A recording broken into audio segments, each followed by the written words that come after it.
Hello guys, आज के इस वीडियो में हम करने वाले हैं जो हमने पार्ट 1 वीडियो में मॉडल टेस्ट पेपर सुपर 100 के लिए जो वीडियो बनाई थी उसमें हमने 25 नंबर तक जो सम थे उसको पूरा डिस्कस कर लिया है और उससे रिलेटेड जो भी थोड़ी बहुत प्रॉब्लम थी उनको भी सॉल्व कर लिया है और अदर जो बातें थी वो भी हमने डिस्कस की।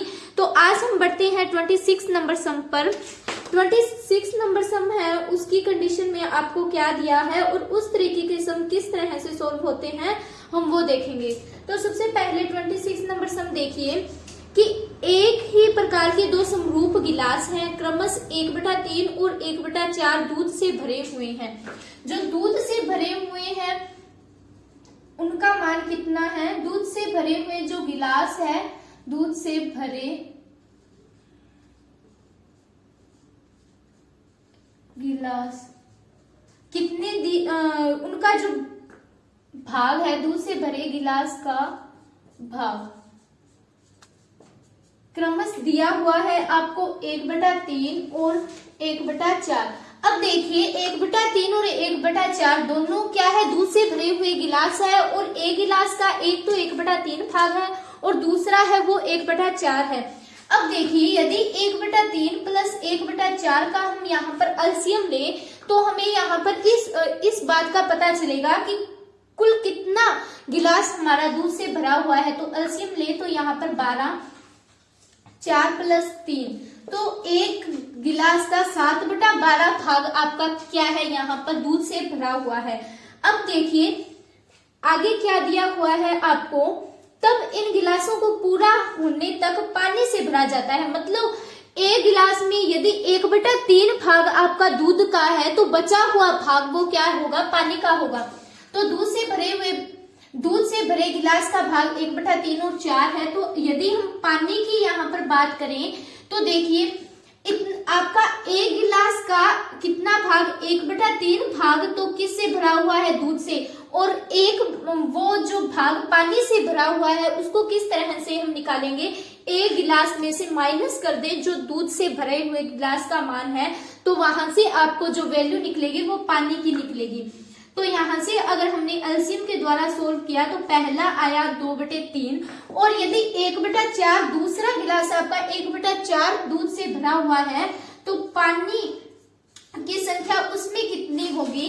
1 - 1/4। तो यहाँ से कितना आया आपका? 3/4 एलसीएम लेने पर। अब देखिए कुल पानी का यदि हम ज्ञात करें इसी तरह से जिस तरह से हमने दोनों गिलास का दूध से भरा हुआ भाग ज्ञात किया वो टोटल कितना आया? 7/12। और यदि हम इन पानी की बात करें तो पानी का ज्ञात करने के लिए इन दोनों को यदि हम प्लस करें 2/3 प्लस में 3/4 तो यहाँ पर कितना आया? 12 आपका एलसीएम आया और 8 और 3 9 यानी 17/12 क्या आया आपका? पानी से भरा हुआ भाग। पानी से भरे हुए भाग का मान कितना आया आपका? 17/12। यानी 2/3 और 3/4 को जब हमने प्लस किया, प्लस करने पर दोनों वैल्यू इवन ओड थी तो हमने एलसीएम लिया तो आपका एलसीएम का मान कितना आया? 17/12। अब देखिए निकालना क्या है आपको? निकालना है कि दूध और पानी का अनुपात क्या है। इन गिलासों में दूध और पानी का अनुपात आपको निकालना है। तो दूध की वैल्यू आपके पास कितनी है? ये 7/12 और पानी का मान कितना है? यहाँ पर 17/12। अब इन दोनों का अनुपात निकालना है तो अनुपात के लिए हम अनुपात का सिंबल देंगे तो 12 से 12 कैंसिल हुआ, कितना बचा? 7/17। तो इस सम का आंसर आया है 7/17। वो आपका ऑप्शन ए में दिया हुआ है। तो ऑप्शन ए यहाँ पर सही है। कैसे किया? देखिए दो गिलास दिए हुए थे जिसमें एक का 1/3 और 1/4 भाग दूध से भरा हुआ था तो हमने टोटल दूध की मात्रा ज्ञात की एक गिलास में तो कितना आया? 7/12। इसी तरह से पानी का निकालना था तो पानी को ज्ञात करने के लिए एक गिलास है उसके लिए हमने 1 लिया और जितनी दूध की मात्रा है वो उस गिलास से घटा दे तो पानी की मात्रा हमें यहाँ पर ज्ञात हो जाएगी। तो इसी तरह हमने पहले वाले वैल्यू पर की और इसी तरह हमने दूसरी वाली वैल्यू पर चेक की तो वो कितनी आई? 3/4 और पहले वाली 2/3। इन दोनों को जोड़ा तो टोटल पानी की मात्रा हमारे पास आई 17/12 और बाद में आपको ज्ञात पानी का अनुपात करना था तो इन दोनों को, पानी और दूध की वैल्यू को अनुपातिक फॉर्म में रखा है यहाँ पर, तो आपका आंसर आया 7:17, जो कि आपका ऑप्शन ए में दिया हुआ है। अब यदि हम सम नंबर 28 की बात करें तो उसमें 27 की बात करें तो उसमें आपको दिया हुआ है कि दो नल है आपको दिए हुए ए और बी, किसी टंकी को अलग अलग क्रमशः 20 और 30 मिनट में भरते हैं।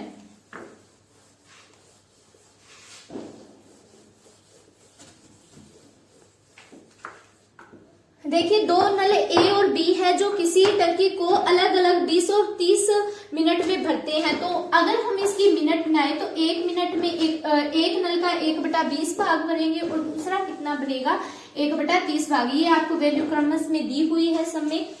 तो यदि दोनों नलों को एक साथ खोल दिया जाए, अब यदि दोनों नलों को एक साथ खोल रहे हैं तो यहाँ पर हमने प्लस का निशान दिया, क्यों? क्योंकि एक साथ है इसीलिए, ठीक है। अलग अलग होता तो माइनस का दोनों के बीच में सिंबल यहाँ पर देते। यदि दोनों नलों को एक साथ खोल दिया जाता है तो टंकी को पूरी तरह से भरने में कितना समय लगेगा, समय आपको ज्ञात करना है यहाँ पर। तो यहाँ पर सबसे पहले हम इस कंडीशन को एलसीएम से सोल्व करेंगे। तो एलसीएम आपका कितना आएगा, 30 प्लस में 20, एलसीएम बना 600 और 600 को इन सभी वैल्यू को सोल्व किया तो यहाँ पर 30 और यहाँ पर 20, 50 भाग में 600। फिर आगे और सोल्व किया तो 1/12, यानी जो एक नल है वो कि 12वां भाग उस जो भी टंकी है उसका भरेगी, एक टंकी का 12वां भाग भरेगी। यहाँ पर भी जो वैल्यू थी वो इस तरह से बोल रहे थे कि कितना भाग भरेगी, तो टोटल वैल्यू 20 और 30 दी हुई थी। तो एक टंकी का भाग था, यानी एक टंकी का 20वां भाग और यहाँ पर एक टंकी का 30वां भाग हमने लिया। तो अब देखिए, मिनट में उत्तर देना है न कि भाग में। तो मिनट में हम जब लिखेंगे तो कितने लिखेंगे, यहाँ पर आपकी 12 मिनट। तो 12 मिनट आपका ऑप्शन बी में यहाँ पर दिया हुआ है। अब यदि हम सम नंबर 28 की बात करें तो उसमें दिया हुआ है आपको कि 5 कार्य हैं, यानी 1 2 3 4 और 5 ऐसे कार्य हैं। 5 व्यक्ति हैं और उसमें कितने व्यक्ति हैं, 5 ही व्यक्ति हैं, 5 कार्य हैं और टोटल 5 व्यक्ति हैं। कार्य एक या तो व्यक्ति 1 को अथवा 2 को नहीं देना चाहिए। अब देखिए, उस जो कार्य की संख्या है वो भी 1 2 3 4 और 5 है। 5 कार्य हैं और 5 ही व्यक्ति है। 1 2 3 4 और 5 ही व्यक्ति है, ठीक है। 5 कार्य है और 5 ही व्यक्ति है। तो पहला जो कार्य है वो व्यक्ति 1 अथवा 2 को नहीं देना चाहिए। तो जो आपका पहला, आगे देखिए एक स्पष्ट में दी हुई है कि कार्य 2 या तो व्यक्ति 3 करेगा या व्यक्ति 2 करेगा। तो सबसे पहले जो आपको क्लियर करके दे रखी है उसका मान लिखिए कि कार्य 2 यानी वर्क 2, इसको इस फॉर्म में लिख लिया हमने, वो या तो व्यक्ति 3 को दिया जाना चाहिए या 4 को।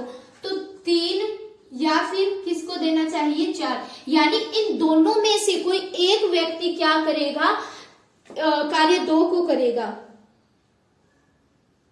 ठीक है। तो यहाँ पर टोटल व्यक्ति कितने हुए, 3 और 4, 2 व्यक्ति यहाँ पर हुए, ठीक है। अब यदि हम वर्क 1 की बात करें, कार्य 1, तो कार्य 1 में दिया हुआ है आपको कि कार्य 1 या तो व्यक्ति 1 को या व्यक्ति 2 को नहीं देना चाहिए, यानी 1 और 2 को नहीं देंगे तो यहाँ पर क्या बचेगी, या तो आप 3 को दे सकते हैं या 4 को या 5 को। तो 3 या फिर 4 और या फिर कौन सा बचा, 5। अब देखिए 3 4 और 5, यहाँ पर देखिए वर्क 2 में देखिए 3 और 4, यानी वर्क 2 आपको किन व्यक्तियों को दिया गया, 3 और 4 व्यक्तियों को दिया गया। इनमें से या तो वर्क 2 व्यक्ति 3 कर सकता है या व्यक्ति 4 कर सकता है, यानी इन दोनों में से कोई भी व्यक्ति किसी कार्य को कर सकता है। तो इन दोनों में से एक वैल्यू तो इसके पास गई काम करने के लिए, तो बचा कितना, या तो 3 बचेगा या 4 बचेगा। तो 3 या 5 को जोड़े या 4 और 5 को जोड़े तो कितने व्यक्ति इस काम में होंगे, 2 में, क्योंकि एक व्यक्ति तो वर्क 2 करेगा, या तो 3 कर सकता है या व्यक्ति 4 कर सकता है।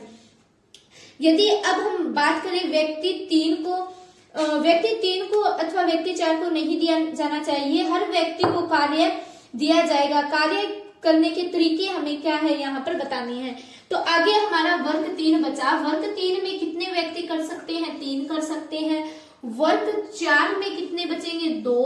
और वर्ग 1 के लिए जो बचेंगे वो कितने बचेंगे? 1 बचेंगे। ठीक है, इसके बाद 3 बचे, 3 इसमें आए, फिर बाद में 2 बचेंगे और फिर लास्ट में 1 व्यक्ति बचेगा, वो भी 5वां, वो किस में आएगा? इसमें।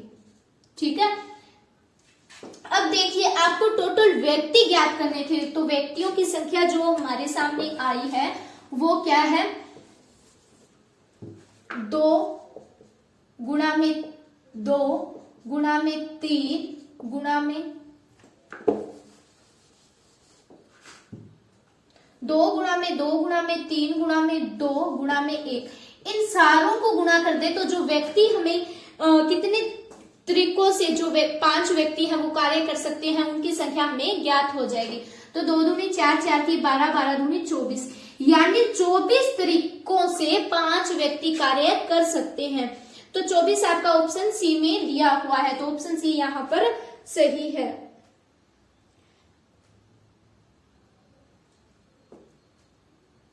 ठीक है, अब यदि हम 29 नंबर सम की बात करें तो उसमें आपको दिया हुआ है कि 2 शहर है ए और बी एक दूसरे से 360 किलोमीटर की दूरी पर है।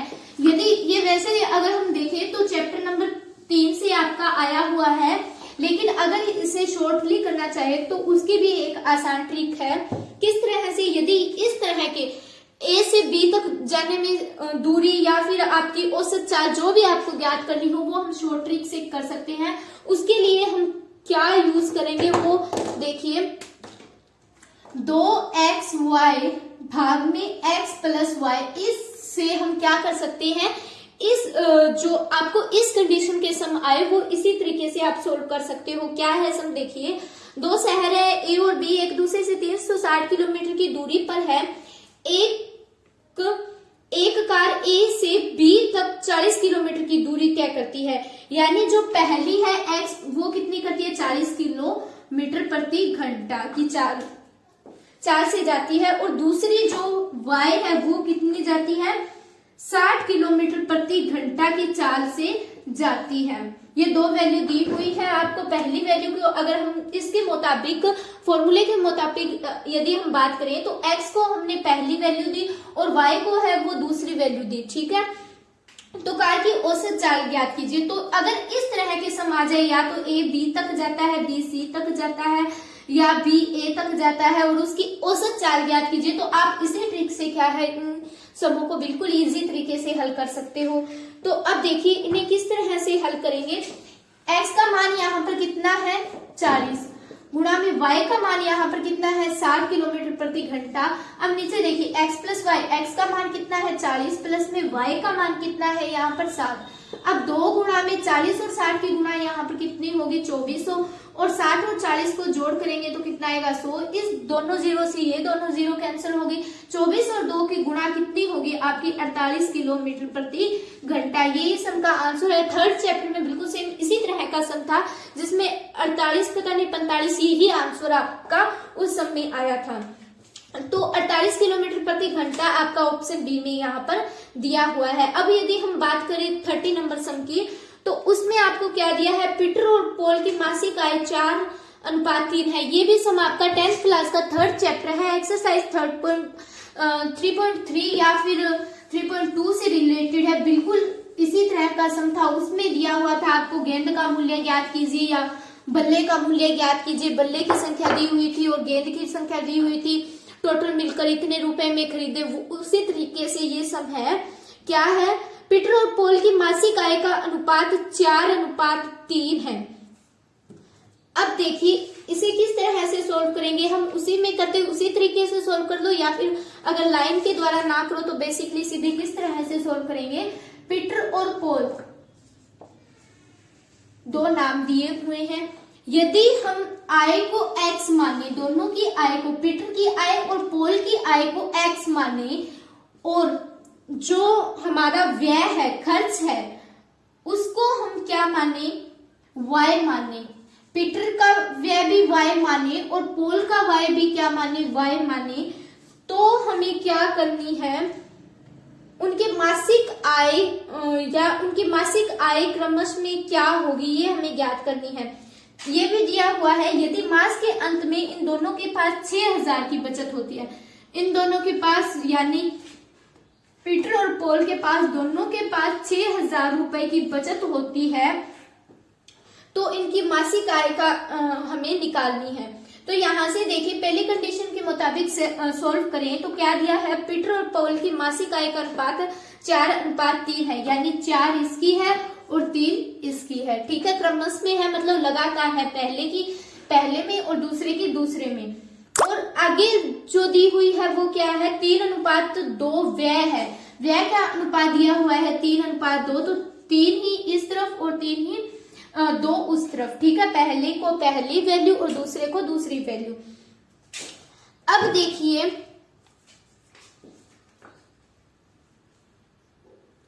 अब हमें क्या निकालनी है, यदि हम बात करें इन दोनों की तो ये दोनों बचत करते हैं 6000 रुपए की। तो यहां से हमारी जो पहली समीकरण बनेगी वो कितनी बनेगी, बचत करते हैं 6000 रुपए की, यानी 4x माइनस में 3y इक्वेशन 1 ये बनी। और इक्वेशन 2 की बात करें तो 6000 बराबर में 3x माइनस में 2y इक्वेशन 2 ये बनी आपके। अब देखिए आप इस इक्वेशन को या तो प्रतिस्थापन से हल करो या किससे करो, विलोपन विधि से हल करो, वो आपकी मर्जी है। अगर यहाँ पर हम विलोपन विधि का प्रयोग करें तो किस तरह से करेंगे देखिए। अब देखिए विलोपन विधि को बराबर करने के लिए आपको 2 कंडीशन रहती है, या तो x को बराबर कीजिए या y को। यहाँ पर क्या है, हम y को बराबर करेंगे, तो इस पहली वाली समीकरण को y को बराबर करने के लिए हम किससे गुणा करेंगे, 2 से गुणा करेंगे, तो यहाँ पर 6y बनेगा। अगर यहाँ पर हम इस समीकरण को 3 से गुणा करें तो यहाँ पर भी 6y आपका बनेगा। और 1 माइनस 2 का कहें, ठीक है। तो अब देखिए ये समीकरण आपकी क्या बनेगी, 6 को 2 से गुणा करेंगे तो यहाँ पर बनेगा आपका 12000 बराबर में 4 को 2 से करेंगे तो 8x माइनस का यहाँ पर 3 को यदि हम 2 से करें तो माइनस का 6y। इसी तरह इस सारी समीकरण को 3 से गुणा करें तो यहाँ पर बनेगा आपका 18000 बराबर में 3 को 3x से करेंगे तो यहाँ पर 9x और 3 को 2 से करेंगे तो 6y। ठीक है, अब देखिए जो नई इक्वेशन आई आपकी इक्वेशन 3 और 4। अब देखिए यहाँ पर माइनस माइनस के सिंबल है, तो विलोपन विधि को तभी प्रयोग किया जाता है जब 2 सिंबल अपोजिट होने चाहिए, तभी हमारा x या y का आंसर आ सकता है। तो अपोजिट करने के लिए हम क्या करेंगे, इक्वेशन 3 को हम 4 से माइनस कर देंगे। माइनस करने पर ही हमारे सिंबल क्या होते हैं, अपोजिट होते हैं, इसी से आंसर आ सकता है। यदि सिंबल सेम हो तो आप क्या करोगे, 3 + 4 करोगे। अब सिंबल देखिए सेम है तो हमें क्या करने हैं, एक सिंबल अपोजिट होना चाहिए तो इसके लिए माइनस करेंगे। अगर सिंबल अपोजिट है तो आप क्या करोगे, इन्हें प्लस कर सकते हो। अब यहाँ पर भी हमने किया तो ये प्लस का है तो माइनस में चेंज होगा, क्यों, क्योंकि माइनस में किया है। 9x प्लस का है माइनस में होगा, माइनस का ये प्लस में होगा। अब देखिए प्लस माइनस कैंसिल हुए, 9x में से 1x को माइनस किया तो बचा कितना, माइनस का x। 18000 में से 12000 को माइनस किया तो माइनस का 6000, क्यों, क्योंकि निशान बड़े के आगे वाला। माइनस से माइनस कैंसिल हुआ, x की वैल्यू कितनी आई, 6000। अब देखिए 4 जो आपको ऑप्शन दिए गए हैं वो किस कंडीशन में दिए गए हैं, 24000 और 18000 है, 28000 और 21000 है, 32000 और 24000 है, 34000 और 26000 है। तो इसी के मुताबिक यदि हम इस फर्स्ट कंडीशन में x का मान रखें तो यहाँ पर देखिए 6x की जगह पर क्या रखेंगे, 6000, तो कितना आएगा 24000। और दूसरा यदि हम यहाँ पर 3 गुना x की जगह 6000 रखें तो कितना आएगा 18000। x की वैल्यू का मान दिया गया है, तो ये दोनों मान आपकी किस ऑप्शन में दिए गए हैं, ऑप्शन सी में दिए गए हैं 24000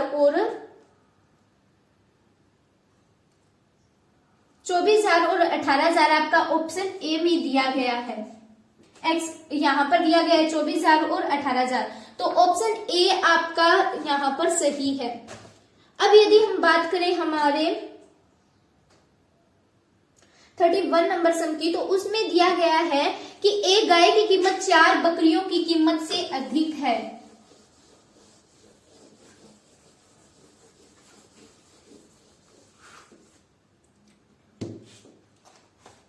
लेकिन 5 बकरियों की कीमत से कम है। यदि एक बकरी की कीमत 600 रुपए है और 800 रुपए के बीच में है, 600 और 800 के बीच में है, तो निम्नलिखित में से कौन सा कथन निष्कर्ष है? तो आपको 4 ऑप्शन दिए गए हैं, उनमें निष्कर्ष दिए गए हैं। पहले तो इस सम को सोल्व करते हैं, उसके बाद हम निष्कर्ष देखेंगे। तो यदि हम बकरी की कीमत की बात करें, उसे हम क्या मान लेंगे? x मान लेंगे, ठीक है। तो पहली कंडीशन के मुताबिक देखें तो गाय की निकालें तो उसमें दिया गया है आपकी गाय की कीमत 4 बकरियों की कीमत से अधिक किसकी होगी? गाय की होगी, और 5 से कम होगी। किसकी कीमत होगी? 5 से कम, गाय की। तो ये कंडीशन इस प्रकार बनेगी कि 4 बकरियों की कीमत से तो अधिक होगी। किसकी कीमत? गाय की। तो हमने ये सिंबल का यूज किया ग्रेटर देन का। अगर 5 बकरियों से कम है किसकी कीमत? गाय की, तो हमने लेस देन का यूज किया, क्यों? कम है गाय की 5 बकरियों से। तो अब देखिए, यदि पहले में अगर आपकी कीमत कितनी हो? 600 हो, तो यहाँ पर हम 600 की बात करें तो कितनी होगी? 6 चौके 2400। अगर हम यहाँ पर बात करें 600 की, तो वो कितनी रहेगी? 3000, ठीक है। अब देखिए, और दूसरी क्या है? यदि एक बकरी की कीमत 600 रुपए और 800 के बीच में हो, तो अगर 600 की निकाली तो 2400x और 3000x निकली। अब दिया हुआ दूसरी कंडीशन हो रहा है 800 के बीच में हो। यदि हम 800 की और इस पर चेक करें तो 800 की कितनी बनेगी? यहां से 8 चौके 3200 x लेस देन गाय, फिर ग्रेटर देन गाय, लेस देन।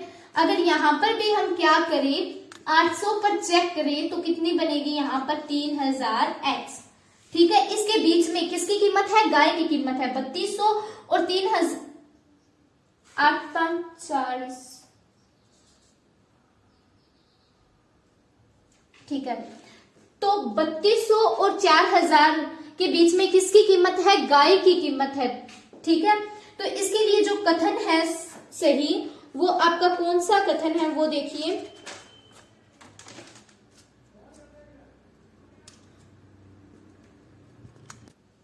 अब इसके लिए जो आपका कथन सही है वो डी है। डी में दिया हुआ है कि 2400 और 4000 के बीच में है, यानी 4000 और 3200 के बीच में जो हमारा आंसर आया है गाय की कीमत, वो सही है। तो इसके लिए ऑप्शन डी सही है।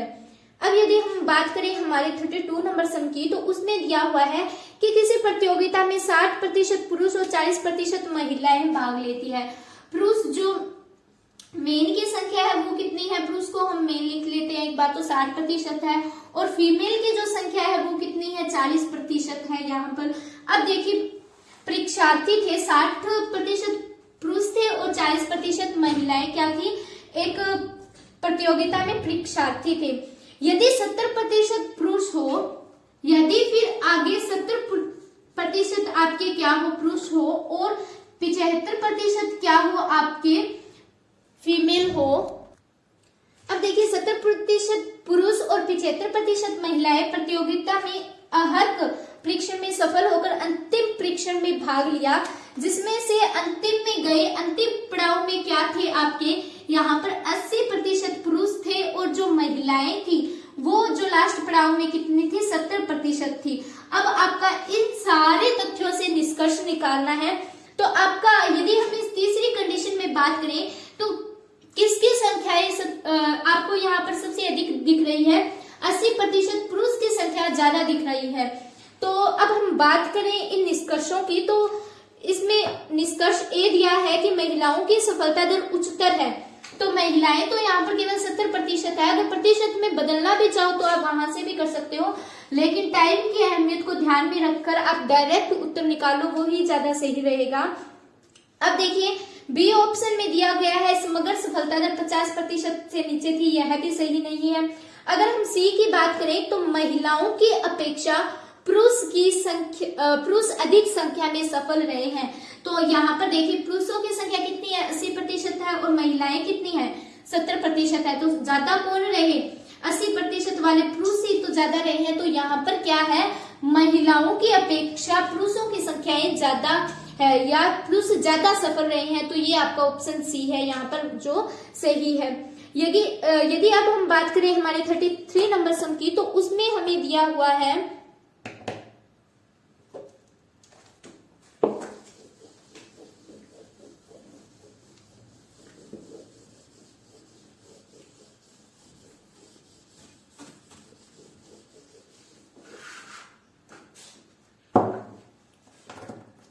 में है कि एक मेज पर लाल, हरे और पीले रंग की कुछ गेंदें रखी गई हैं।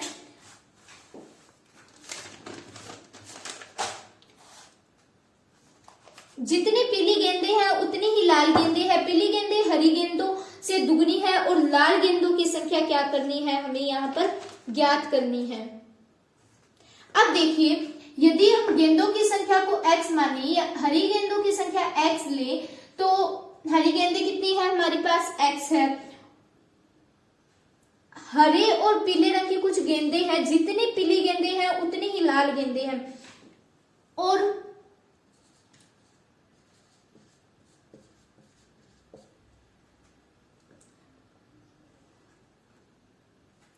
हरी, पीली और लाल गेंदों की। अब हमारे 33 नंबर सम में दिया है कि एक मेज पर लाल, हरी और पीली गेंदें रखी गई है। जितनी पीली गेंदें हैं उतनी ही लाल गेंदें हैं, यानी पीली गेंदों की संख्या और लाल गेंदों की संख्या बराबर है। ठीक है, आगे क्या दिया हुआ है, उतनी ही लाल गेंदें हैं। पीली गेंदें हरी गेंदों से दुगनी है। यदि हम हरी गेंदों की संख्या को x माने, तो पीली गेंदें क्या है, हरी गेंदों से दुगनी है, तो कितनी होगी यहाँ पर 2x होगी। और पीली गेंद किसके बराबर है, लाल गेंदों के। तो लाल गेंदों की संख्या और पीली गेंदों की संख्या बराबर है, तो यहाँ पर 2x है, तो यहाँ पर भी क्या होगी, 2x होगी। अब देखिए निष्कर्ष दिए गए हैं, उनमें से कौन सा निष्कर्ष सही है वो बताना है। पीली और हरी गेंदों के जोड़ जितनी है, लाल गेंदों की संख्या कितनी बता रहे हैं यहाँ पर, पीली और हरी गेंदों के जोड़ जितनी है, ये सम आपका ये ऑप्शन गलत है। हरी गेंदों से दुगनी है। यदि हरी गेंदों की संख्या x है, तो लाल गेंदों की संख्या क्या है, हरी गेंदों से दुगनी है, यानी 2x है। तो ये कथन आपका भी सही है। ठीक है, अब यदि हम बढ़ते हैं 34 नंबर सम में, तो उसमें दिया हुआ है आपको एक माली के पास 1000 पौधे हैं। वह इन पौधों को इस प्रकार लगाना चाहता है कि जिसमें पंक्तियां और स्तंभों की संख्या समान हो। इसके लिए उसको कम से कम कितने अधिक पौधों की आवश्यकता है वो आपको यहाँ पर बताना है। तो ये सम आपका क्लास 8th के चैप्टर में से है। यदि इस तरह के सम आए तो उन्हें हम आसानी से किस तरह से सोल्व करेंगे वो देखिए। आपके पास जो टोटल माली के पास जो पौधे हैं वो 1000 पौधे हैं, और उन पौधों को वो स्तंभों में इस प्रकार लगाए कि सारे जो स्तंभ है उनमें बराबर बराबर पौधे आ जाएं। तो यहाँ से देखिए 1000 की जो निकट संख्या होती है, यदि हम 31 का वर्ग करें, 31 का वर्ग हमारा कितना होता है, 961 होता है। यदि हम 32 का वर्ग करें तो 32 का वर्ग कितना होता है, 1024 होता है। तो इससे कम नहीं, क्योंकि पौधे तो हमारे पास कितने हैं, 1000 है, 961 तो है नहीं। अब देखिए 1024 जो 1000 के निकट है, तो ये क्या है, ऑप्शन में यहाँ पर बिल्कुल सही मैच हो रहा है। यदि हम इससे रिलेटेड ऑप्शन की बात करें तो ऑप्शन बी में ऑप्शन बी की वैल्यू दी हुई है 24, ऑप्शन ए की वैल्यू 14 और ऑप्शन डी की वैल्यू 34, और जो ऑप्शन सी का मान दिया हुआ है वो दिया हुआ है यहाँ पर 32।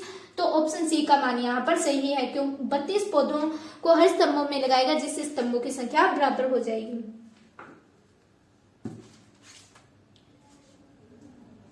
अब देखिए 35 नंबर सम में क्या है, एक दुर्लभ सिक्कों के ढेर में प्रति 3 अश्रवण सिक्कों पर एक श्रवण सिक्का प्राप्त किया जाता है।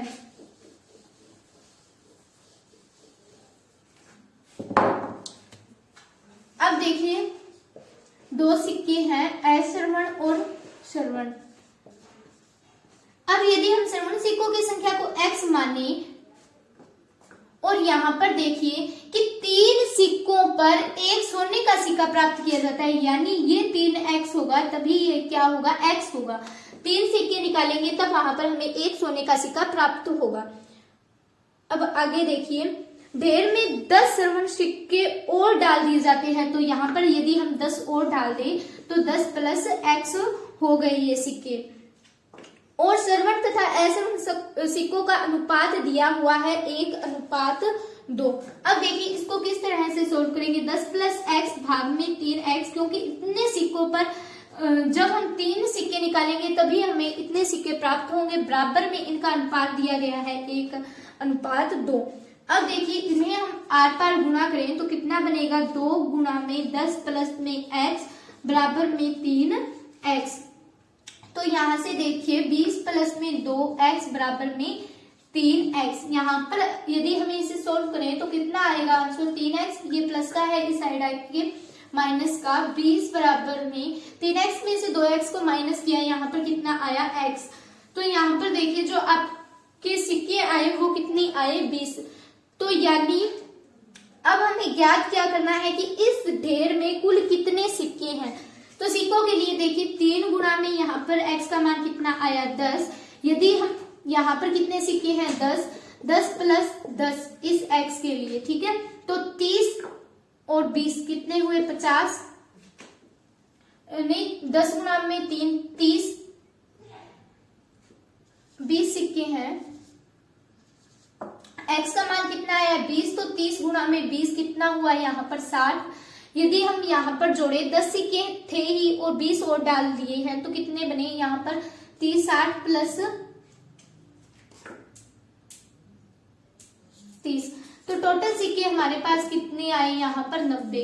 तो इस ढेर में कुल सिक्कों की संख्या यहाँ पर कितनी है, 90।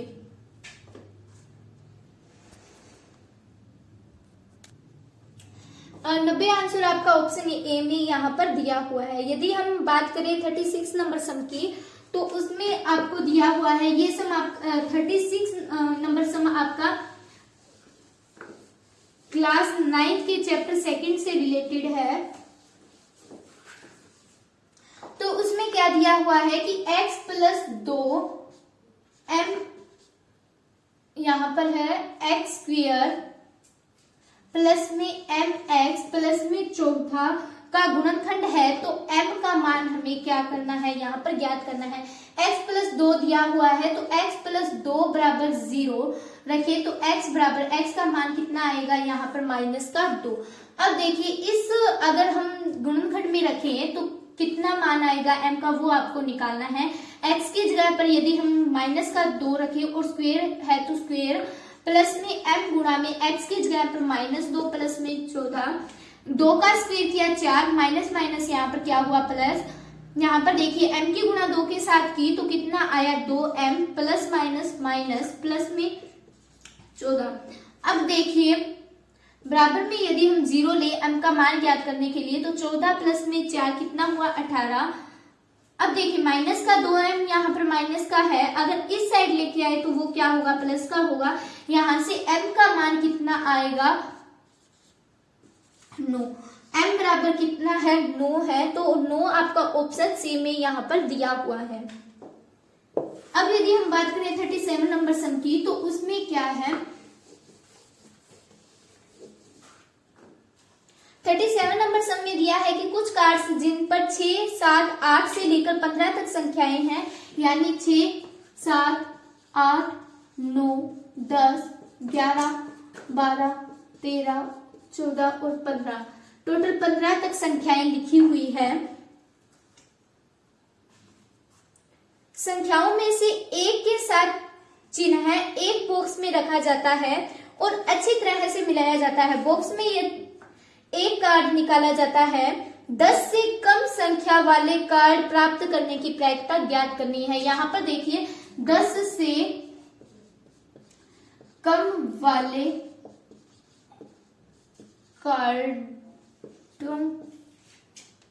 कार्ड की संख्या। अब 10 से कम देखिए कितने हैं, 6, 7, 8, 9। कितने कार्ड है 10 से कम, 1, 2, 3, 4। तो 4 कार्ड की संख्या क्या है, 10 से कम है। अब टोटल हमारे पास कितने कार्ड हैं यहाँ पर, 1 2 कुल कार्ड हमारे पास कितने, 1 2 3 4 5 6 7 8 9 10 हमारे पास क्या है, कुल कार्ड है। अब प्रायिकता ज्ञात करनी है, तो प्रायिकता ज्ञात करने के लिए हम कौन सा फॉर्मूला यूज करते हैं, अनुकूल परिणाम या परिणामों की संख्या बटे में कुल परिणामों की संख्या। अब देखिए यहाँ पर अनुकूल परिणाम कितने हैं, यानी 4 है, और कुल परिणाम इसमें कितने हैं, 10 है। 4 को 10 से भाग देंगे तो कितना मान आएगा, 2 भाग में 5। 2 भाग में 5 आपका ऑप्शन डी में दिया हुआ है, ऑप्शन डी यहाँ पर सही है। अब देखिए 38 नंबर सम में क्या दिया हुआ है कि 8 किलोमीटर प्रति घंटा की चाल से दौड़ते हुए चोर का पीछा 10 किलोमीटर प्रति घंटा की चाल से दौड़ते हुए पुलिस वाला कर रहा है। यदि चोर पुलिस वाले से 100 मीटर आगे है तो चोर को पकड़ने में पुलिस वाले को कितना समय लगेगा, ये आपको यहाँ पर ज्ञात करना है। तो इस तरह की सम हम किस प्रकार से सोल्व करेंगे वो देखिए।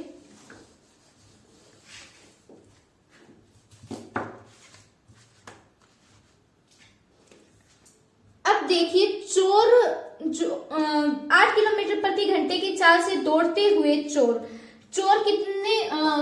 जो आपकी दूरी तय कर रहा है वो 8 किलोमीटर प्रति घंटे की चाल से चल रहा है, और जो पुलिस वाला है वो 10 किलोमीटर प्रति घंटा की चाल से यहाँ पर दूरी तय कर रहा है या चल रहा है। तो 10 - 8 करेंगे तो कितना आया, इन दोनों के बीच का अंतर 2 किलोमीटर यहाँ पर आया। अब देखिए यदि 100 मीटर आगे हो, चोर पुलिस वाले से 100 मीटर आगे हो, तो 100 मीटर की दूरी तय करने में कितना समय लगेगा, पहले तो वो निकालेंगे। 100 मीटर की दूरी तय करने में लगा समय, वो कितना होगा, समय का फॉर्मूला क्या होता है यहाँ पर, समय बराबर दूरी भाग में 4। तो देखिए यहाँ पर जो हमारी दूरी तय की गई है वो कितनी है, 100 मीटर की दूरी है, और चाल कितनी है, 2 किलोमीटर प्रति घंटे की चाल से है। यहाँ पर आपकी सारी जो चीजें जो दूरी है वो मीटर में है, तो इसे मीटर में बदलेंगे किलोमीटर को, तो 1000 से क्या करेंगे, गुणा। तो 2 0 से 2 0 कटी, बचा कितना आपका,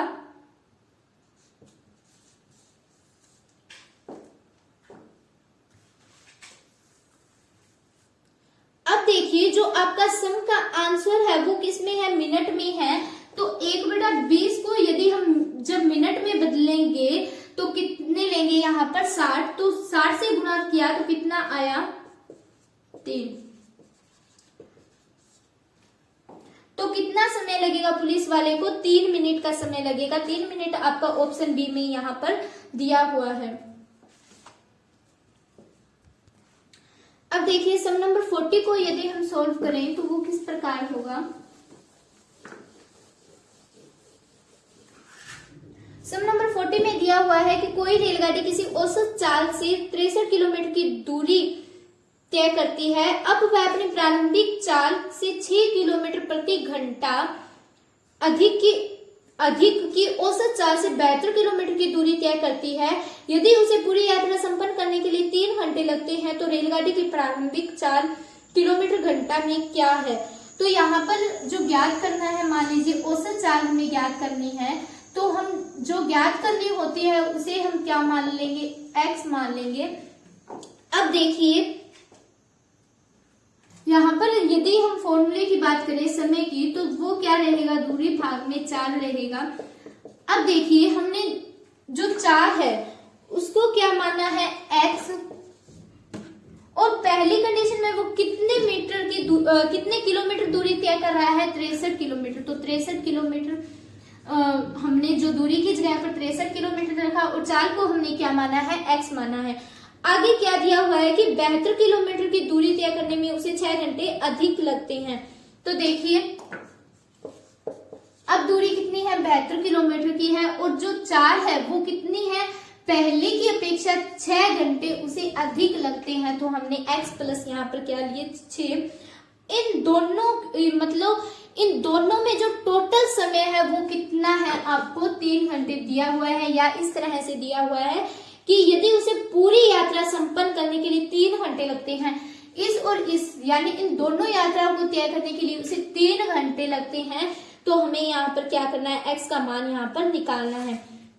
तो इसे किस तरह से सोल्व करेंगे, सबसे पहले इनका एलसीएम लेंगे। तो एलसीएम यहाँ पर कितना आएगा, x प्लस में 6 और गुणा में आपका x। देखिए अब यहाँ से यदि हम एलसीएम लें तो x से x कटेगा, बचेगा कितना, x प्लस 6, तो 63 गुणा में x प्लस में 6।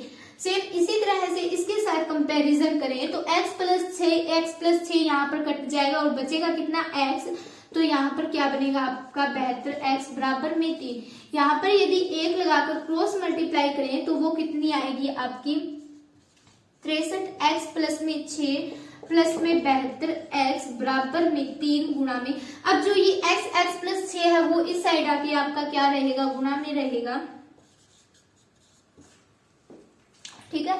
अब यदि इसे सोल्व करें तो देखिए 63 की गुणा x के साथ करें तो 63x प्लस में 6 और 63 की गुणा करें तो कितना आएगा 378 प्लस में 72x बराबर में 3x की गुणा x के साथ करें तो 3x स्क्वायर प्लस में 3x की गुणा 6 के साथ करें तो यहाँ पर कितना बनेगा 18x, ठीक है।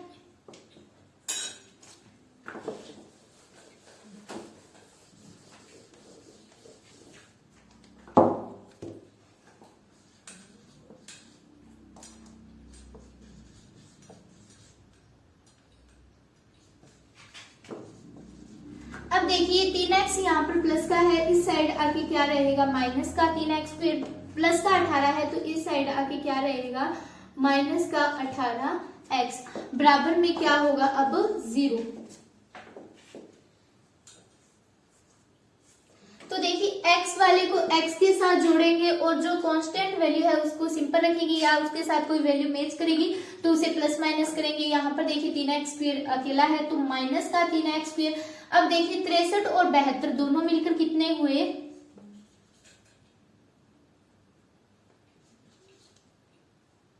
135x और माइनस का 18x प्लस में 378 बराबर में 0 माइनस का 3x स्क्वायर। अब 135 में से 18 को माइनस करेंगे तो कितना बचेगा,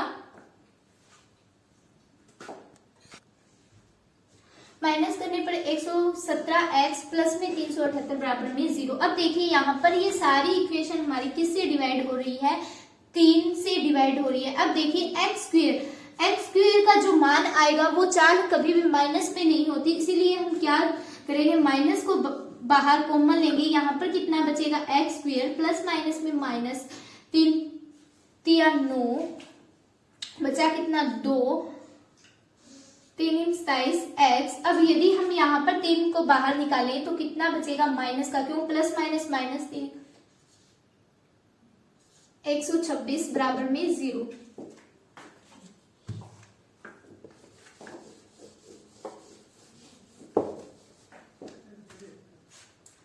अब देखिए माइनस का 3 इस सारी इक्वेशन के साथ गुणा में है, अगर इस माइनस के 3 को इस साइड लेके आए भाग में, ये भाग में होगा तो 0 को किसी संख्या से भाग दो या गुणा करो तो कितना मान बनेगा यहाँ पर 0। तो x स्क्वायर माइनस में 39x माइनस का 126 बराबर में यहाँ पर कितना बना 0। अब देखिए ये एक द्विघात समीकरण है, इसको या तो आप गुणनखंड विधि से कीजिए या द्विघात सूत्र से आप इसे हल कर सकते हो। हम यदि यहाँ पर इसका गुणनखंड करें तो कितना बनेगा x स्क्वायर, गुणा तो होनी चाहिए आपकी 126x स्क्वायर और जो जोड़ होना चाहिए वो कितना होना चाहिए, यहाँ पर 39x आपका जोड़ बनना चाहिए। तो ऐसी दो संख्याएं कौन सी है जिनका जोड़ या घटा तो बने आपकी 39x और गुणा बने 126। तो माइनस का 42x और 42 में से कितने माइनस करें कि 39 रहे प्लस के 3 x माइनस का 126 बराबर में 0। 42 में से 3 को माइनस करेंगे तो यहाँ पर कितना रहेगा 39x प्लस माइनस कितना होगा माइनस का होगा, और 42 और 3 की गुणा यहाँ पर आपकी कितनी रहेगी 126। अब देखिए इन दोनों और इन दोनों में से दो दो के जोड़े बनाए, यहाँ पर क्या कॉमन है x बाहर निकला तो अंदर कितना बचा x माइनस 42। अब यदि यहाँ पर हम 3 कॉमन ले तो यहाँ पर कितना रहेगा x माइनस में यदि भाग किया तो कितना रहा आपका यहाँ पर 42 बराबर में 0। अब देखिए जो ब्रैकेट के अंदर आपकी दोनों संख्याएं बराबर हो तो ये सम बिल्कुल सही है, अगर बराबर नहीं है तो आपका ये गुणनखंड यहाँ पर सही नहीं होगा। तो सबसे पहले हमें क्या देखनी है, जो ब्रैकेट के अंदर हमारी जो संख्याएं हैं वो बिल्कुल सेम मैच कर रही है तो ये सम यहाँ पर सही है। अब देखिए इन दोनों में से एक कॉमन लिया, x माइनस 42 को हमने यहाँ पर कॉमन लिया इन दोनों में से, और x प्लस 3 इसे इकट्ठा करके लिखा बराबर 0। अब x माइनस 42 भी 0 के बराबर है और x प्लस 3 भी 0 के बराबर है। यदि x माइनस 42 बराबर 0 है तो x का मान क्या होगा, यदि x प्लस 3 बराबर 0 है तो यहाँ पर x का मान क्या होगा x। अब देखिए माइनस x के साथ 42 जो है वो माइनस का है, यदि हम 0 के इस साइड लेके आए राइट हैंड साइड तो वो यहाँ पर क्या होगा प्लस का 42 होगा। यदि x के साथ 3 प्लस में है, यदि हम उसे भी राइट हैंड साइड भेजे तो वो किसका रहेगा माइनस का। तो x बराबर माइनस का 3 और x बराबर 42, यहाँ पर 2x की वैल्यू आई। अब आपको पता है कि चाल जो है दूरी हो या चाल हो वो हमेशा या तो प्लस में होगा, प्लस में है तो नहीं होगा, अदरवाइज माइनस में ऋणात्मक आपकी चाल नहीं रहती। तो यहाँ पर जो x का मान आया वो क्या है 42 है, तो 42 आपका ऑप्शन सी में यहाँ पर दिया हुआ है, तो ऑप्शन सी यहाँ पर बिल्कुल सही है। अब यदि हम बात करें हमारे 41 नंबर सम की, तो उसमें दिया हुआ है कि किसी पद के लिए 120 आवेदकों में से 70 पुरुष हैं,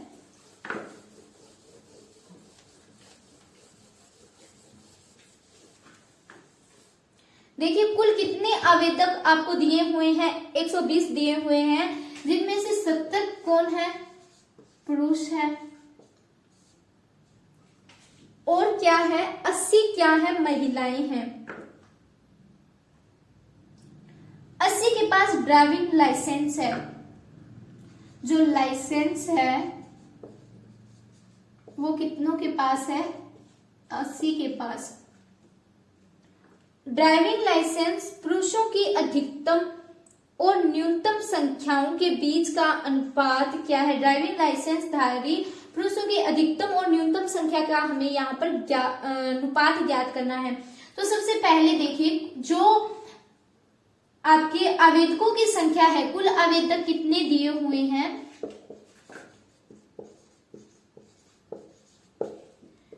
120 कुल आवेदक है, जिनमें से 70 पुरुष है और 80 के पास 80 को लाइसेंस दिए हुए हैं। ठीक है, तो यहाँ पर देखिए 70 कुल लाइसेंस आपके पास 80 है, जिनमें से 70 को लाइसेंस दिए हुए हैं।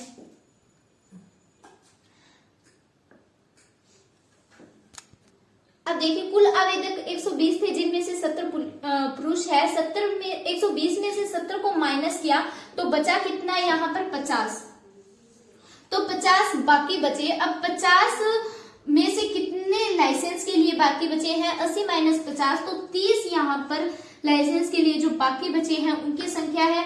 अब अधिकतम जो पुरुष है वो 70 है और न्यूनतम पुरुष है वो कितने हैं यहाँ पर 30 है। तो इन दोनों का अनुपात कितना आया यहाँ पर 7:3 आया।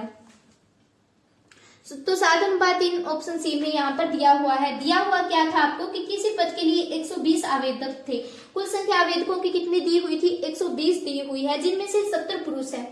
यदि 70 पुरुष है बाकी कितने बचे 120 माइनस 70 बाकी बचे 50।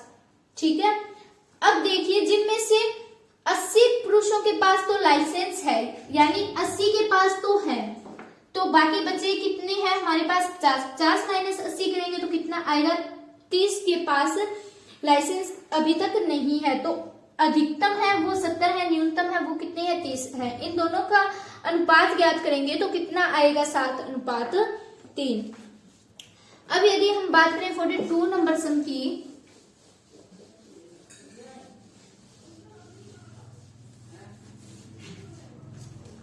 तो एक गैरिसन में 1000 सैनिकों के लिए 1 महीने का भोजन है। 1000 सैनिक है जिनके कितने महीने का भोजन है, 1 महीने का, यानी 30 दिनों का भोजन उनके पास है। 10 दिन के बाद 1000 सैनिक और आ जाते हैं। 10 दिन के बाद कितने सैनिक और आ जाते हैं, 1000 सैनिक आ जाते हैं। तो पहले कितने सैनिक थे, 1000 सैनिक तो थे, 1000 और आ गए तो कितने सैनिक हो गए, 2000 सैनिक यहाँ हो गए। और ज्ञात क्या करना है हमें, बचे हुए भोजन से सैनिक कितने दिन काम चला सकते हैं, यानी x का मान हम यहाँ पर ज्ञात करेंगे। तो देखिए 1000 की गुणा 30 के साथ करेंगे तो यहाँ पर कितना होगा आपका 30,000 बराबर में 1000 की गुणा 10 के साथ करेंगे तो कितना होगा 10,000 प्लस में 2000 x, 30,000 माइनस ये यहाँ पर प्लस का है, इस लेफ्ट हैंड साइड लेके आए तो क्या होगी वैल्यू माइनस में होगी, बराबर में 2000 x।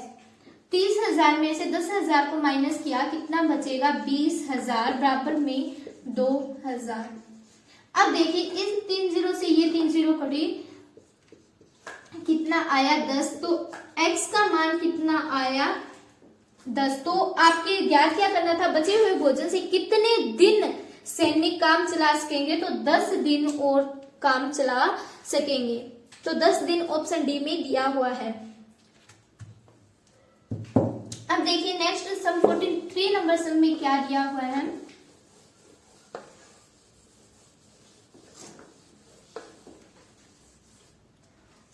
नंबर सम में दिया हुआ है कि अरुण की मोटरसाइकिल में टंकी भर पेट्रोल 10 दिन तक चलता है। यदि वह प्रतिदिन 25% अधिक उपयोग करे, कुल हमारे पास यदि हम प्रतिशत की बात करें तो हर चीज अपने में 100% पूरी होती है। यदि वह 100 में से 25% और अधिक प्रयोग करे तो यहाँ पर कुल कितनी होगी 100 + 25 125%। तो टंकी भर पेट्रोल कितने दिन चलेगा हमें वो ज्ञात करना है। तो देखिए कितना था, अधिक प्रयोग करता था 25 और कुल कितने हैं 125, गुणा में प्रतिशत हटाने के लिए क्या करेंगे हम 100। अब देखिए इसको यदि सोल्व करें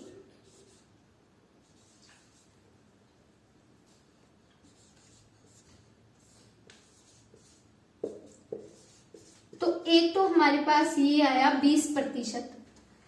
अब देखिए अरुण की मोटरसाइकिल में टंकी भर पेट्रोल 10 दिन चलता है। यदि हम 10 का 20% निकालें तो वो कितना आएगा 10 गुणा में 20 बटे में 100, इस 0 से ये 0 2, यानी 2 दिन कुल 10 दिन दिए गए थे, 10 - 2 करेंगे तो कितना आया 8 दिन। ठीक है, तो 8 दिन आपका ऑप्शन डी में दिया हुआ है। यदि अब हम बात करें 44 नंबर सम की, तो उसमें दिया हुआ है कि एक चतुर्भुज के 3 कोण है। चतुर्भुज में 4 कोण होते हैं जिनमें चारों कोणों का मान कितना होता है 360 होता है, जिनमें से 3 कोणों का मान दिया हुआ है और चौथे कोण का मान हमें निकालना है। अब देखिए 4 कोण कौन-कौन से, 3 कोण कौन-कौन से हैं, 54 प्लस में 80 प्लस में 116 प्लस में हमें जो चौथा कोण निकालना है उसको हमने क्या माना x माना। अब चतुर्भुज के चारों कोणों का मान कितना होता है 360 होता है, तो इन तीनों का जोड़ किया तो कितना आया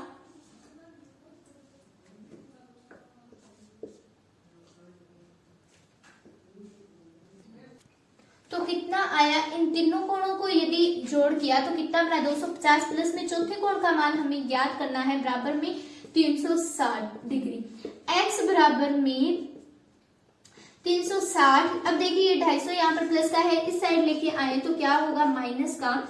x बराबर 360 में से 250 को माइनस किया तो कितना आया 0 1 1 110 डिग्री, यानी 110 डिग्री क्या है चौथे कोण का हमें मान प्राप्त हो गया है। यदि पहला कोण 54 हो, दूसरा 80 हो, तीसरा क्या हो 116 हो, तो प्लस में यदि हम यहाँ पर 110 डिग्री करेंगे तो वो कितना बनना चाहिए हमारा 360 बनना चाहिए।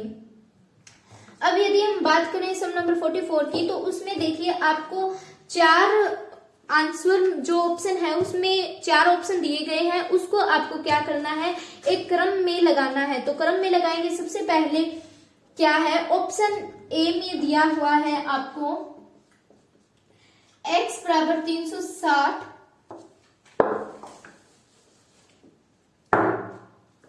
माइनस में 220। ऑप्शन 2 में आपको दिया हुआ है माना चौथा कोण का माप, माना चौथे कोण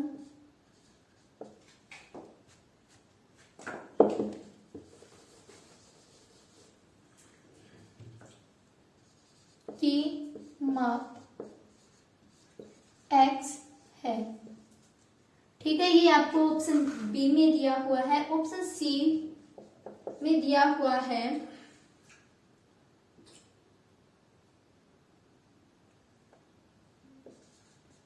चौथा कोण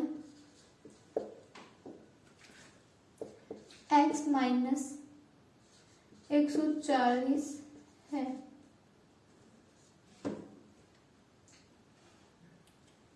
और ऑप्शन डी में दिया हुआ है आपको 40 प्लस 80 प्लस 100 प्लस x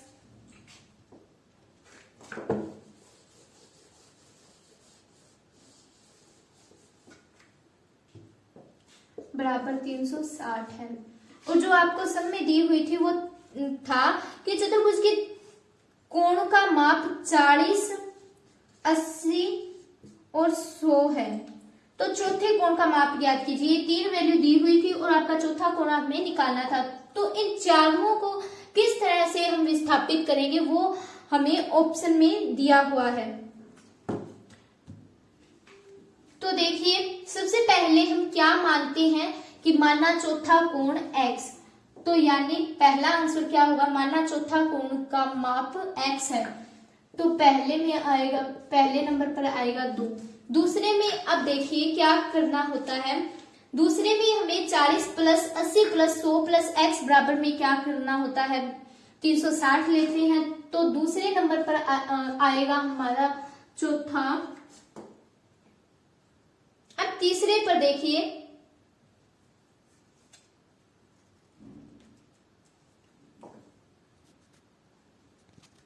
यहां पर ये माइनस का नहीं है, ये x बराबर 140 है।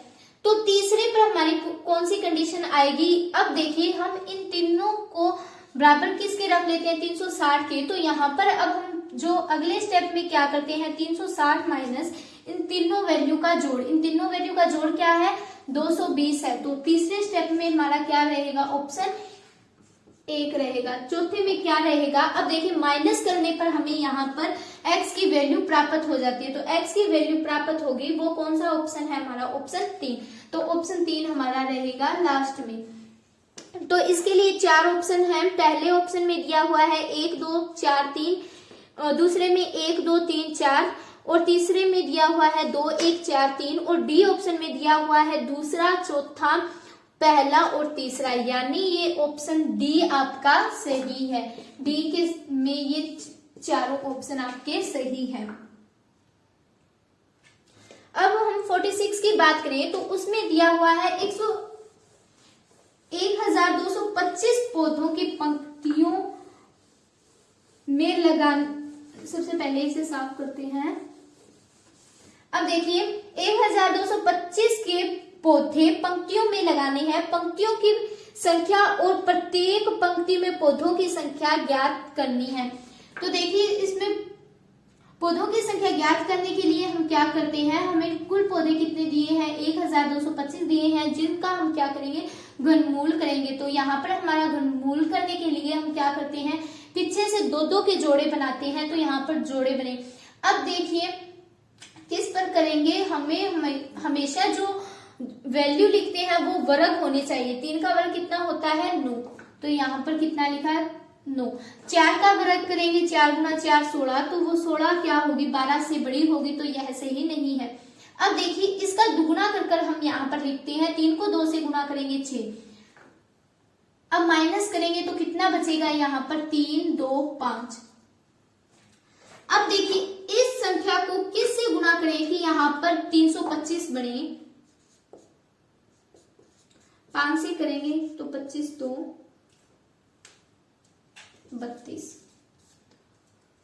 तो यहाँ पर 5 से करने पर हमारा जो पूरा मान आ रहा है 325। 325 में से 325 को माइनस किया तो बचा क्या, 0। तो यहाँ पर ऑप्शन बी में आपको 35 दिया हुआ है, यानी पौधों की संख्या कितनी है, 35 है। 35 आपका ऑप्शन बी में दिया हुआ है। अब यदि हम बात करें हमारे 47 नंबर सम की,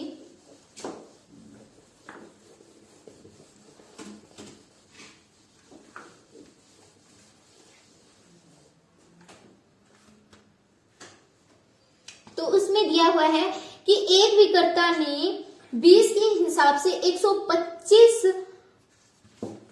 संतरे खरीदे। अब जो भी हमने खरीदा वो क्या होता है, हमारा क्रय मूल्य होता है। क्रय मूल्य कितना है हमारा, 125। अब देखिए 20 के हिसाब से 125 में संतरे खरीदे हैं, उन्हें 90 प्रति दर्जन के हिसाब से बेच दिया जाता है। अब देखिए एक दर्जन में कुल कितने संतरे होते हैं, 12 संतरे हैं। तो 20 दर्जन में कितने संतरे होंगे, सबसे पहले तो इसे सोल्व करेंगे हम। 20 दर्जन की यदि हम बात करें यहाँ पर, तो 20 भाग में 12,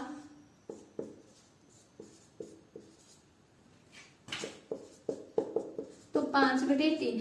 अब देखिए ये जो संतरे है वो किस हिसाब से खरीदता है, 90 प्रति दर्जन के हिसाब से खरीदता है। तो गुणा में क्या किया हमने, 90। तो यहां से यदि हमने 3 को 90 से भाग दिया तो कितना आया, 30। 30 की गुणा 5 से की तो कितना आया, 150। अब देखिए हमें ज्ञात क्या करना है कि उनका लाभ प्रतिशत ज्ञात करना है। तो लाभ किस तरह से निकालेंगे, सबसे पहले तो लाभ जो होता है हमारा विक्रय मूल्य जो यहाँ पर है हमारा माइनस में क्रय मूल्य।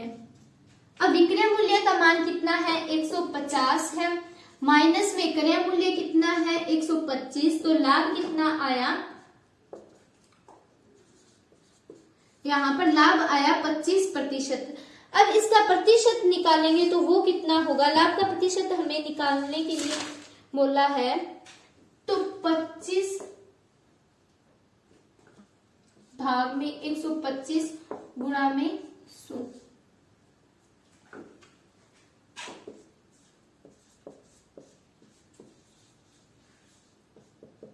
तो 20% क्या है हमारा लाभ का प्रतिशत है। तो लाभ प्रतिशत ऑप्शन में बी में दिया हुआ है 20%।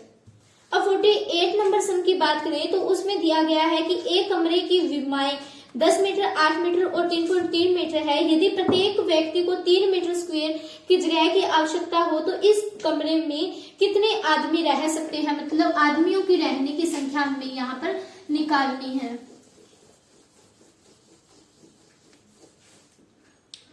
तो एक कमरे की विमाएं दी हुई है, यानी लंबाई, चौड़ाई और ऊंचाई दी हुई है। तो इसका जो हम फॉर्मूला क्या होता है, लंबाई गुना चौड़ाई गुना ऊंचाई। तो लंबाई का मान हमें कितना दिया हुआ है, यहाँ पर 10 मीटर दिया हुआ है। चौड़ाई का मान कितना दिया हुआ है, 8 मीटर दिया हुआ है। ऊंचाई का मान कितना दिया हुआ है, 3.3 मीटर दिया हुआ है। फॉर्मूला क्या होता है हमारा, LBH, यानी लंबाई गुना चौड़ाई गुना ऊंचाई। लंबाई का मान 10 गुणा में 8 गुणा में 3.3 मीटर।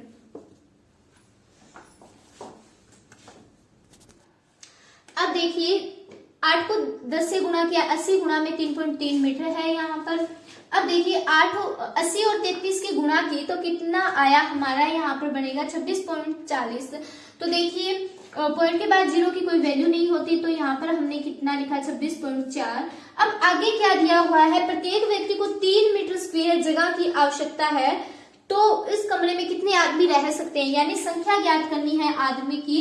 तो हमने क्या किया, 26.4 को किससे भाग दिया, 3 से दिया, तो हमारा यहाँ पर कितना बना 8.8, जो आपका ऑप्शन। अब देखिए यहाँ पर 80 को गुणा किया था हमने 3.3 से, तो यहाँ पर एक छोड़कर पॉइंट है, तो जो पॉइंट है वो 0 से पहले है, तो यानी इसके बाद पॉइंट की कोई वैल्यू नहीं है, तो 264 आया। 264 को 3 से भाग दिया तो कितना बना 88, तो 88 आपका ऑप्शन बी में दिया हुआ है। अब यदि हम बात करें 49 नंबर सम की, तो उसमें देखिए क्या दिया हुआ है हमें।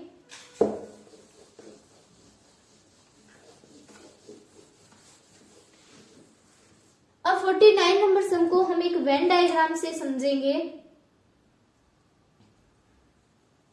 उसमें दिया हुआ है कि एक क्लब में कुल 120 संगीतों में 5% गिटार, वायलिन और बांसुरी तीनों वाद्य यंत्र बजाते हैं। तीनों वाद्य यंत्र बजाने वालों की संख्या कितनी है, यंत्र बजाने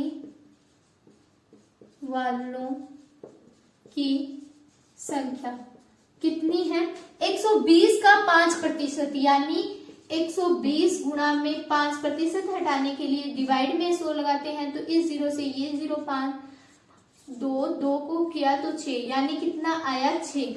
तीनों जो बजाने वाले वाद्य यंत्र बजाने वाले व्यक्तियों की संख्या है वो कितनी है, 6 है।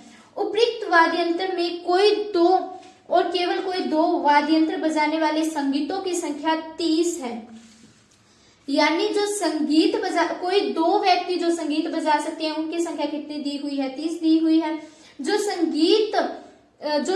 संगीतज्ञ केवल गिटार बजा सकते हैं, उनकी संख्या कितनी दी हुई है, 40 दी गई है। ऐसे संगीतज्ञों की कुल संख्या बताइए जो केवल वायलिन बजा सकते हैं, यानी हमारे पास कुल संख्या कितनी है, 120 है। माइनस में जितनी दी हुई है वो हम इस कुल से माइनस कर दें तो हमारे पास जो केवल वायलिन बजा सकते हैं या केवल बांसुरी बजा सकते हैं उनकी संख्या आ जाएगी।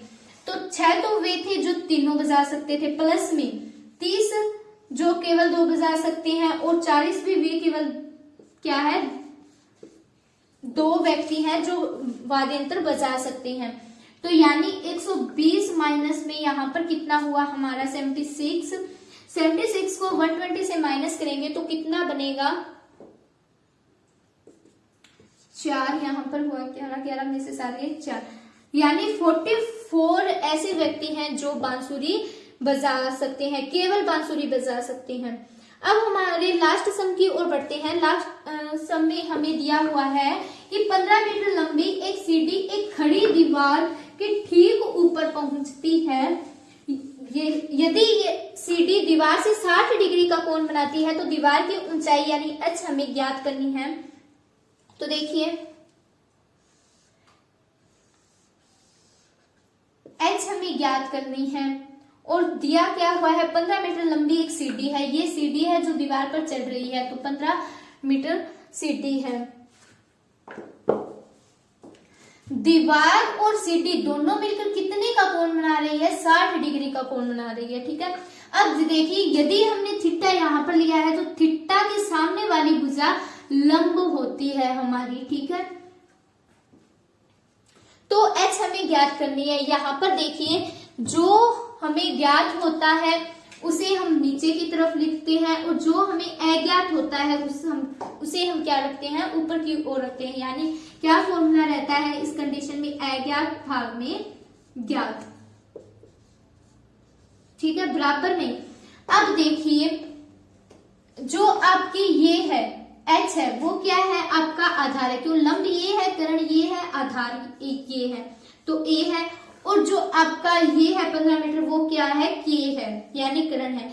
a बटा k, लाल बटा कक्का, यानी हम चैप्टर 8 की बात करें 10th क्लास में, तो हमने ये डिस्कस किया था। उसमें देखिए ये किस पर वैल्यू बन रही है। पहली वैल्यू एल बटा की किसकी होती है, साइन की, दूसरी किसकी होती है, कोस की, और तीसरी किसकी होती है, यहाँ से अगर बात करें तो टेन। साइन का उल्टा करें तो फिर वो बात की बातें रहेगी। अब देखिए आधार बटा में कर्ण, वो किस पर बन रहा है, आधार बटा में कर्ण यानी कोस पर। तो देखिए और कितने का एंगल बना रही है, थीटा कितना है, कोस थीटा, थीटा का मान कितना है, 60 डिग्री है। ठीक है।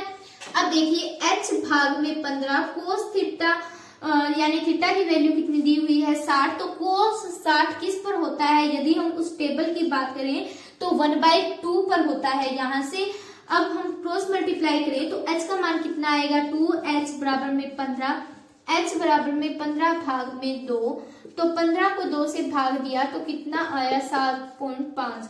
तो 7.5 हमारा ऑप्शन, वैल्यू दी हुई मीटर में है तो मीटर, तो 7.5 मीटर हमारा ऑप्शन बी में दिया हुआ है।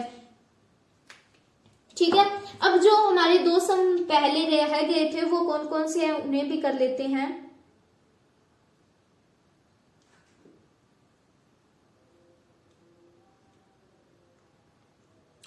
एक सम रह गया था हमारा कि एक व्यक्ति ने 5 जोड़े काले मोजे और कुछ जोड़े भूरे मोजे का ऑर्डर किया है। यानी हम इसे सबसे पहले शॉर्ट आउट करके लिख लेते हैं।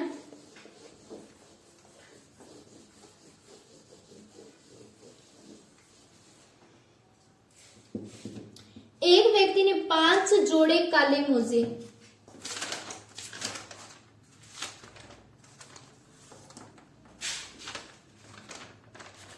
काले मोजे और दूसरा क्या है, भूरे रंग के मोजे हैं। ठीक है। उनकी यदि संख्या की बात करें सबसे पहले तो 5 तो काले लिए हैं और कुछ भूरे मोजे ऑर्डर किए हैं। तो भूरे हमें दिए नहीं है तो उसे हम क्या मान लेते हैं, x मान लेते हैं। अब देखिए एक काले जोड़े की कीमत एक भूरे जोड़े की कीमत से तिगुनी हो। यदि इसकी कीमत x है तो इसकी कीमत कितनी, काले मोजे की कीमत कितनी होगी, इससे 3 गुना होगी। भूरे मोजे से काले मोजे की कीमत कितनी है, 3 गुना। यानी ये x है तो ये कितना हुआ हमारा 3x। या यदि हम कीमत को दूसरी वाली कंडीशन को y में ले तो ये कितनी होगी, 3y रहेगी यहाँ पर, और ये y है। ये एक भूरा मोजा है और ये क्या है, इससे तिगुनी है। बिल बनाते समय बिल क्लर्क ने काले और भूरे जोड़ों की संख्या को गलती से आपस में बदल दिया। यानी यहाँ पर क्या किया उसने,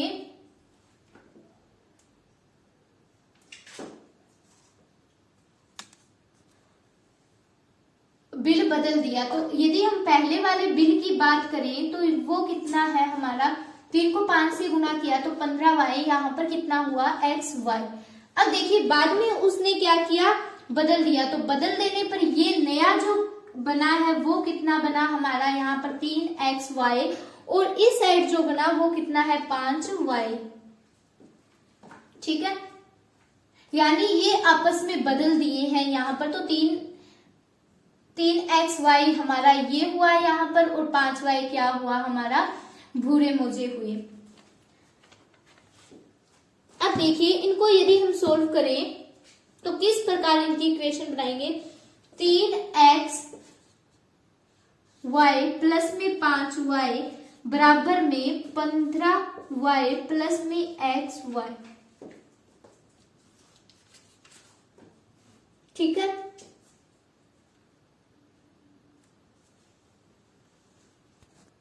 अब देखिए जो हमारे पास जो नया बिल आया वो क्या है, पहले वाले बिल से क्या है हमारा दुगना है। तो इसे हम किस प्रकार से सोल्व करेंगे,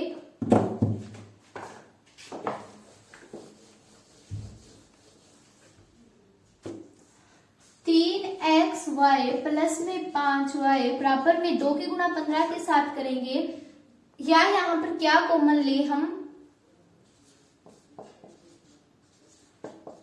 xy।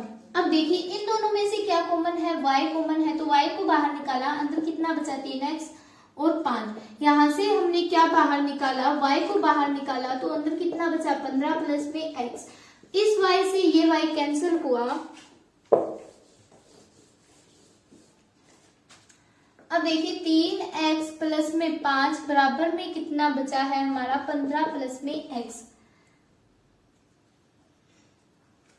अब देखिए यहाँ पर x प्लस का है, यदि हम लेफ्ट हैंड साइड लेके आए तो वो माइनस का रहेगा। 15 बराबर में ये 5 यहाँ पर प्लस का है, राइट हैंड साइड आएगा तो वो किस में रहेगा, माइनस का। 3 में से x को माइनस किया, या ये देखिए, अब देखिए 2 15 के साथ भी गुणा में है तो यहाँ पर कितना हुआ,